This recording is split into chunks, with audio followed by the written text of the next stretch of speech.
우리 365 한의원 원장 박성동입니다. 오늘은 다이어트 시리즈로 5번째 자는 동안에 살이 빠진다 라는 주제로 말씀드릴까 합니다.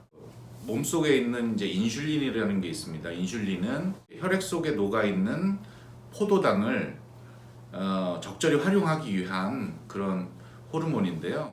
그럼 인슐린이 있는 동안에는 저장을 한단 말이에요. 인슐린은 세포에 당을 넣어가지고 뭐 거기서 에너지를 막 쓰게끔도 하지만 저장하는 역할을 합니다. 그래서 우리가 일정 시간 공복 상태를 유지해야 된다는 이유는 포도당이 다 이제 쓰여지고 공복 상태에서 인슐린도 이제 할 일이 없어서 분비량이 저하되고 그 상태에서 비로소 지방이 분해되기 되기 시작하기 때문에 그 시간까지 기다려야 된다는 겁니다. 그러지 않고 끊임없이 먹거나 아니면 자기 전에 먹고 자거나 이렇게 되면 살이 빠질 시간이 없다는 거죠.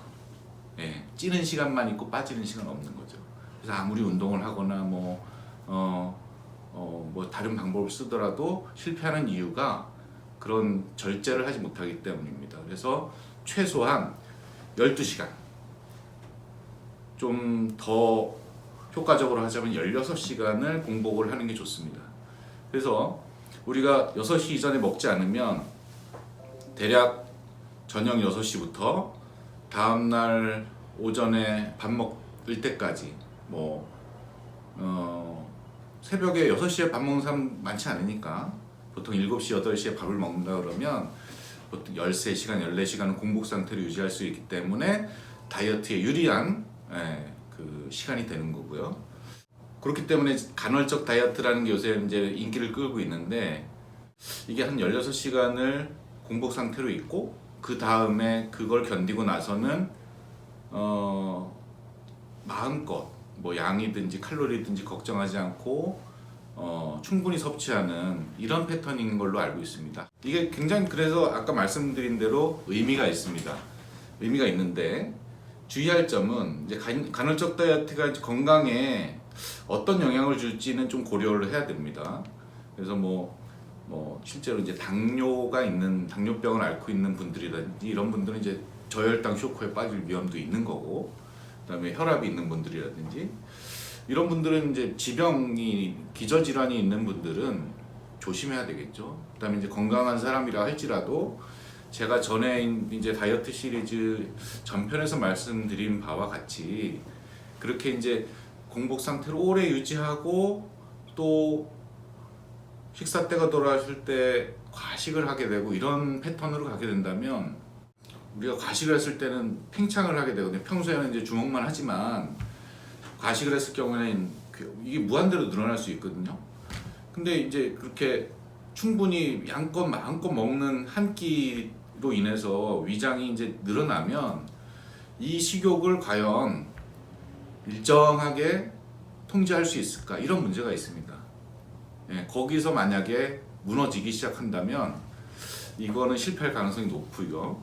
그 다음에 또 한 가지는 우리 몸은 이제 진화적으로 뭐 하루에 2끼 내지 3끼를 먹는 것으로 이렇게 진화해 왔는데 과연 한 끼를 먹고 굶었을 경우에 그걸 보상하기 위해서 우리 몸이 이제 그날 들어오는 그 충분한 양의 한 끼를 저장하기 시작한다는 문제가 있거든요.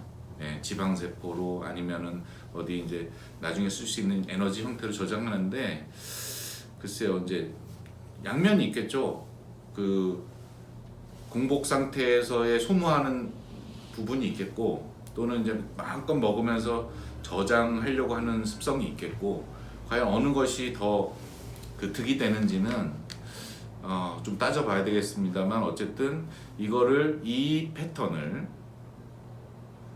1년, 2년, 10년, 30년을 유지할 수 있을까라는 의문점은 있습니다. 언젠가는 이 다이어트가 끝나면 2끼, 3끼 또는 4끼를 먹는 그 일반적인 생활 패턴으로 돌아갈 텐데 그렇게 식사 습관의 패턴이 변화하게 되면 돌아갔을 때 챙겨 먹는 2끼, 3끼는 고스란히 또 이제 그 체지방으로 축적될 가능성이 높기 때문에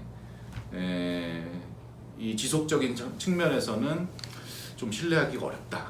이렇게 저는 결론을 내리고 있습니다. 그래서 이런 어떤 특별한 방법으로 뭐 원푸드 다이어트라든지 뭐 간헐적 단식이라든지 이런 뭔가 특별하고 자극적인 방법으로 하는 거는 저는 결국에는 실패할 가능성이 높다라고 보기 때문에 하루에 2끼든지 3끼든지 일정하게 규칙적으로 챙겨 먹고 실천할 수 있는 방법으로, 내가 평생 죽을 때까지 할 수 있는 방법으로 다이어트에 성공한다면 그거는 뭐 요요가 올 위험도 적고 또 건강도 지킬 수 있기 때문에 차라리 그쪽으로 하는 게 좋겠다.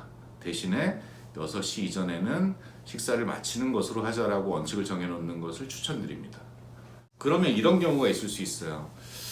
어쩌다가 일이 바빠서 6시 전에 식사 때를 놓치고 굶게 됐어요. 그러면 저는 예전에 말씀드린 바에 의하면 그게 11시가 됐든 12시가 됐든 먹어야 된다라고 말씀을 드렸는데, 이게 좀 지금 말씀드린 6시 이전에는 식사를 마쳐라 하고는 또 상충되는 내용이거든요. 그럼 어떻게 해야 되냐? 저는 일단은 원칙적으로는 6시 이전에 식사를 마쳐야 된다라고 보지만 그렇다고 굶는 것은 더 좋지 않다. 이렇게 말씀드리고 싶어요. 그러니까 단기적으로는 6시 이후에 먹지 않는 것이 유리하죠. 예. 단기간에 뭐 오늘 내일 일주일간의 체중 감량치를 보자면 굶고 내일로 넘어가는 것이 유리합니다. 근데 장기적인 관점, 한 달, 2달, 석 달, 1년의 관점에서 보자면 하루에 들어올 정량, 먹어야 되는 에너지 칼로리의 정량을 지켜주고 조금 늦더라도 식사를 마치는 것이 현명하고 그 다이어트에 도움이 되는 방식이다, 이렇게 이해하시면 되겠습니다.